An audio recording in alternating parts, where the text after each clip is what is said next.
आधी रात के समय सदन जी के पास आकर अनेक प्रकार की गंदी चेष्टाएं करने लगे और उस पत्थर के बाट से मांस को तोला करते थे। स्त्री मद में इतनी चूर हो गई कि उसने एक तलवार उठाई और तलवार से अपने पति का शीश काटकर धड़ से अलग कर। बोल श्री राधा रानी की जय। बहुत ही पुरानी बात है, बहुत प्राचीन बात है। एक कसाई का कार्य करने वाले भक्त की कहानी सुनाएंगे। कार्य कसाई का करते थे, मांस का कार्य करते थे, लेकिन उनकी कहानी सुनकर आप दंग रह जाएंगे। बहुत प्यारी कथा है। प्राचीन समय में सदन नामक कसाई, जो कि एक बहुत बड़े भक्त हुए भगवान के, यद्यपि जाति से कसाई थे, फिर भी इनका हृदय दया से भरा हुआ, करुणा से भरा हुआ, प्रेम से भरा हुआ और भक्ति से भरा हुआ था। आजीविका के लिए और कोई उपाय न होने से दूसरों के यहां से मांस लाकर बेचा करते। स्वयं अपने हाथ से कभी किसी पशु का वध नहीं किया। इस काम में भी इनका मन नहीं लगता था, लेकिन पापी पेट का सवाल, जिसके कारण यह कार्य इन्हें करना पड़ता, पर मन मारकर जाति व व्यवसाय होने के कारण यह कार्य करते थे। सदन का मन तो सदैव श्री हरि के चरणों में लगा रहता। सदैव श्री हरि का नाम कीर्तन किया करते मन ही मन में। रात दिन वे केवल हरि हरि करते रहते थे। देखिए कितने अद्भुत संत हुए, कितने अद्भुत भक्त हुए श्री सदन जी। काम कसाई का करते थे, मांस बेचने का करते थे, लेकिन कार्य में उनके मन नहीं रहता था, उनकी रुचि नहीं रहती थी। केवल पेट के लिए, भरण पोषण के लिए कार्य करते थे, गृहस्थ के लिए करते थे। भगवान का सदैव नाम कीर्तन करते। भगवान अपने भक्तों से कहां दूर रहते हैं, फिर एक भक्त से भगवान कभी भी दूर नहीं रहते। सदन के घर में वे सालेग्राम में विराजमान थे। सदन के घर में एक सालेग्राम था जिसमें भगवान विराजमान थे। सदन को मालूम भी नहीं था उस बात के बारे में कि भगवान हमारे घर में जो है विराजमान। सदन को इसका पता नहीं था।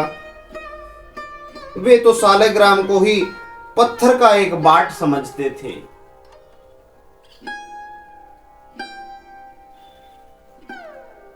और उस पत्थर के बाट से मांस को तोला करते थे। एक दिन एक साधु सदन की दुकान के सामने से गुजर रहे थे। एक साधु महात्मा गुजर रहे थे सदन की दुकान के सामने से, और सदन किसी व्यक्ति को जो है मांस तोल कर दे रहे थे। साधु गुजर रहे हैं, सदन मांस तोल कर दे रहे हैं। जिस प्रकार से सदन ने उस बाट को उठाया, सालेग्राम जी को उठाया, तो चलते चलते साधु की जो है नजर उस सालेग्राम पे पड़ गई। दृष्टि पड़ते ही वे सालेग्राम को पहचान गए, क्योंकि संत महात्मा है, पहचान जाते हैं सालेग्राम को, अपने भगवान को पहचान जाते हैं। सालेग्राम को पहचान गए। मांस विक्रेता कसाई के यहाँ अपवित्र स्थल में सालेग्राम जी को देखकर साधु को बड़ा दुख हुआ, बड़ा कष्ट हुआ। वो वहीं रुक गए। साधु जी वहीं रुक गए सदन के पास, और बड़ी ही विनम्रता से सदन से कहा कि ये पत्थर आप मुझे दे दीजिए। सदन भी एक महान भक्त थे, तो साधु ने यदि एक पत्थर मांग लिया तो वो किस प्रकार मना कर सकते हैं। चमकीला पत्थर सदन ने जो है साधु को सौंप दिया। प्रसन्नता पूर्वक साधु ने वह पत्थर ले लिया और वापस लौट आए वहां से। साधु बाबा अपनी कुटिया पर पहुंचे। कुटिया पर पहुंचकर साधु बाबा ने विधि पूर्वक सालेग्राम जी को स्नान इत्यादि करवाया। उसके बाद सालेग्राम जी का पूजन किया। बड़ी ही प्रेम पूर्वक उन्होंने सालेग्राम जी को वहां स्थापित किया, परंतु भगवान को उनसे प्रसन्नता नहीं हुई। भगवान खुश नहीं थे साधु के पास। रात में उन साधु को स्वप्न में भगवान ने कहा, क्या कहा? कहा कि मेरा यहां मन नहीं लग रहा है, मुझे तो मेरे भक्त सदन के पास ही छोड़े आइए।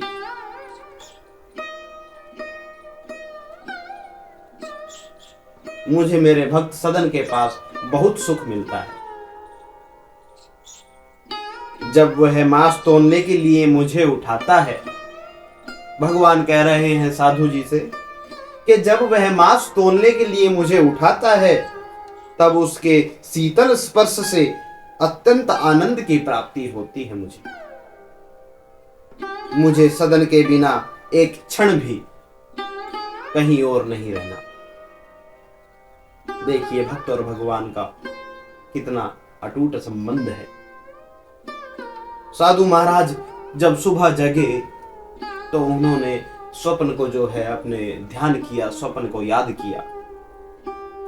उन्होंने सालेग्राम जी को उठाया और सदन के घर जाकर उसे सदन जी को सौंप दिया। साथ ही उसको भगवत कृपा का महत्व बता आए। सदन को जब पता लगा कि उनका यह भटकता हुआ तो भगवान, सदन को जब पता लगा कि उनका यह भटकरा तो भगवान सालेग्राम है, कि उनका यह चमकीला पत्थर नहीं सालेग्राम भगवान श्री है, तब उन्हें बड़ा पश्चाताप हुआ। इतना पश्चाताप हुआ कि सदन एकांत में जाकर बहुत रोए। अपने आप से बहुत घृणा करने लगे और अपने व्यवसाय से बहुत घृणा हो गई उन्हें। वे सालेग्राम जी को लेकर पुरुषोत्तम क्षेत्र श्री जगन्नाथपुरी जी को चल पड़े। मार्ग में संध्या समय सदन जी एक गांव में एक गृहस्थ के घर पे ठहर गए। उस घर में स्त्री पुरुष दो ही व्यक्ति रहते थे। स्त्री का आचरण अच्छा नहीं था। स्त्री व्यभिचारिणी थी, अर्थात दूसरे पुरुषों को गलत नजर से देखती थी। वह अपने घर ठहरे हुए इस स्वस्थ सुंदर सबल पुरुष पर मोहित हो गई। सबल जी पर मोहित हो गई वह स्त्री। आधी रात के समय सदन जी के पास आकर अनेक प्रकार की गंदी चेष्टाएं करने लगी, अशिष्ट चेष्टाएं करने लगी। यह सब देखकर सदन जी हाथ जोड़कर बोले, क्या बोले कि तुम तो मेरी माता के समान हो, मेरी मां जैसी हो। अपने बच्चे की परीक्षा मत लो मां। मां, मुझे तो आप आशीर्वाद दीजिए। तब उस स्त्री ने समझा कि यह व्यक्ति मेरे पति के डर के कारण यह सब ढोंग कर रहा है।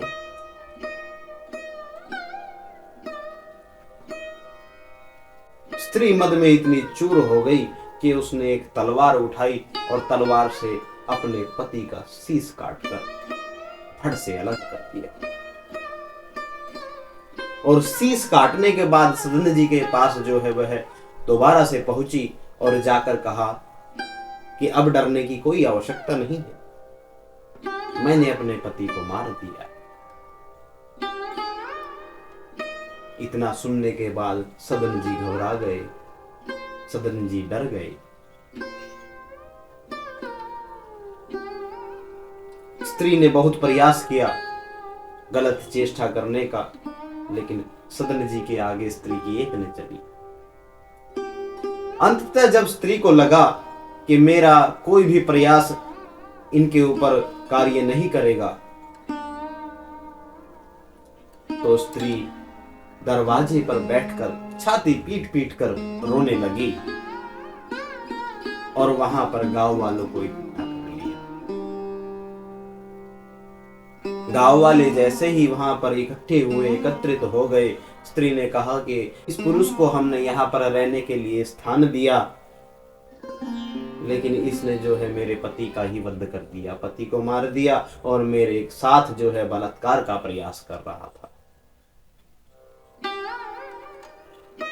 वहां पर खड़े लोगों ने सदन को बहुत बुरा भला सुनाया, जो कि सदन की तो कोई गलती भी नहीं। बहुत भला बुरा सुनाया और सदन को बहुत पीटा। वहां पर सदन यह सब सहन करते रहे, क्योंकि उन्हें पता था यह उनके प्रभु की ही कोई ना कोई लीला है। प्रसन्न होकर प्रभु की लीला को सहन करते रहे, क्योंकि उन्हें प्रभु में किसी भी प्रकार का कोई अविश्वास नहीं था। सदन से जब पूछा गया गांव वालों के द्वारा, तो सदन ने अपनी तरफ से कोई सफाई नहीं दी। प्रभु का फल समझकर स्वीकार कर लिया। मामला न्यायाधीश के पास पहुंच गया। सदन तो अपने प्रभु की लीला देख रहे थे, अतः अपराध न करने पर भी अपराध को स्वीकार कर लिया। न्यायाधीश की आज्ञा से सदन भक्त के दोनों हाथ काट दिए गए। देखिए कितनी विडंबना। भक्तों को बहुत कष्ट सहन करना पड़ता है। सदन के हाथ कट गए, रुधिर की धारा चलने लगी। उन्होंने इसे अपने प्रभु की ही कृपा मानी। उनके मन में भगवान के प्रति तनिक भी रोष न हुआ। देखिए, एक तरफ ऐसे ऐसे महान भक्त हुए हैं कि जिनके हाथ काट दिए जाए, और जो आंतरिक पवित्र है उसके बाद भी इतना बड़ा लांछन लगाया जाए, उसके बाद भी अपने प्रभु के प्रति अविश्वास उत्पन्न नहीं होता उनके हृदय में। और एक हम है सांसारिक जीव, छोटा सा दुख यदि आ जाते हैं तो प्रभु को कोसने लगते हैं भांति भांति प्रकार से। प्रभु को सुख आ जाए तो प्रभु को याद नहीं करते, लेकिन दुख आ जाए तो प्रभु को अवश्य कोस देते हैं हम। हे भगवान, इतना भारी दुख दे दिया ये। तो कितने महान भक्त थे कि हाथ कट गए, उसके बाद भी प्रभु के प्रति अविश्वास उत्पन्न नहीं हुआ उनके हृदय में। भगवान के सच्चे भक्त इस प्रकार निरपराध कष्ट पाने पर भी अपने स्वामी की दया ही मानते हैं, कि कोई कष्ट भी मिल जाए तो उसको मानते हैं कि जैसे प्रभु का प्रसाद है। भगवान नाम का कीर्तन करते हुए सदन जगन्नाथपुरी को चल पड़े। उधर पुरी में प्रभु ने पुजारी को स्वप्न में आदेश दे दिया कि मेरा भक्त सदन मेरे पास आ रहा है, उसके दोनों हाथ कट चुके हैं, उसको जाइए और पालकी में आदर पूर्वक लेकर आइए। पुजारी जी ने पालकी लिवाकर सदन जी को लेने चले गए और आग्रह पूर्वक सदन जी को उसमें बैठा कर ले आए। सदन जी जैसे ही श्री जगन्नाथ जी पुरी पहुंचे और दंडवत करके कीर्तन के लिए भुजाएं उठाई, तो देखिए प्रभु का क्या चमत्कार हुआ। जैसे ही भुजाएं उठाई सदन भक्त ने, तो सदन जी की दोनों भुजाएं वापस आ गई। प्रभु की कृपा से हाथ ठीक तो हुए, पर सदन जी के मन में शंका बनी ही रही कि वो काटे क्यों गए थे। रात में स्वप्न में भगवान ने सदन जी को बताया कि तुम पूर्व जन्म में काशी में सदाचारी विद्वान ब्राह्मण थे। एक गाय एक दिन कसाई के घेरे से भाग गई थी और वह भागी जा रही थी। उसने तुम्हें पुकारा। तुमने कसाई को जानते हुए भी गाय के गले में दोनों हाथ डालकर उसको भागने से रोक लिया, अर्थात गाय को पकड़ लिया और भागने से रोक लिया। दोनों हाथों से जो है गाय को पकड़ लिया गले से।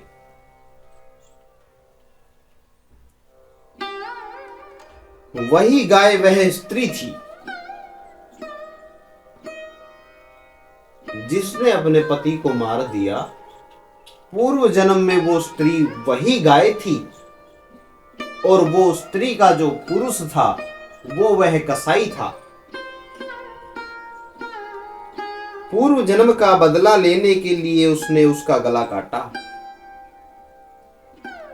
तुमने भयातुर गाय को दोनों हाथों से पकड़कर कसाई को सौंपा था। इस पाप से तुम्हारे हाथ काटे गए। समझने का प्रयास कीजिए कि हमें इस जन्म में जो दुख प्राप्त हो रहा है वह हमारे कहीं ना कहीं पूर्व जन्मों से भी जुड़ा हुआ है। इसलिए प्रयास कीजिए कि आपके द्वारा, आपकी वाणी के द्वारा, आपके व्यवहार के द्वारा, आपके किसी भी कार्य के द्वारा कभी किसी को कोई दुख न हो, कोई कष्ट न हो, कोई पीड़ा न हो। आप किसी को दे सके तो केवल और केवल मात्र सुख देवे, किसी की सहायता करे। आपके द्वारा कभी किसी को कोई कष्ट नहीं होना चाहिए। इस बात का अवश्य ध्यान रखना चाहिए। कहते कि तुमने भयातुर गाय को दोनों हाथों से पकड़कर कसाई को सौंपा था। इस पाप से तुम्हारे हाथ काटे गए। इस दंड से तुम्हारा पाप का नाश हो गया और जो यह हाथ अब तुम्हारे कटे हैं तो आपका जो पुराना जन्म का पाप था उसका नाश हो गया है। सदन ने भगवान की असीम कृपा का परिचय पाया। वे भगवत प्रेम में लीन हो गए। बहुत काल तक नाम कीर्तन, गुणगान तथा भगवान के ध्यान में तल्लीन रहते हुए उन्होंने पुरुषोत्तम क्षेत्र में निवास किया और अंत में श्री जगन्नाथ जी के चरणों में देह त्याग कर परम धाम को पधारे।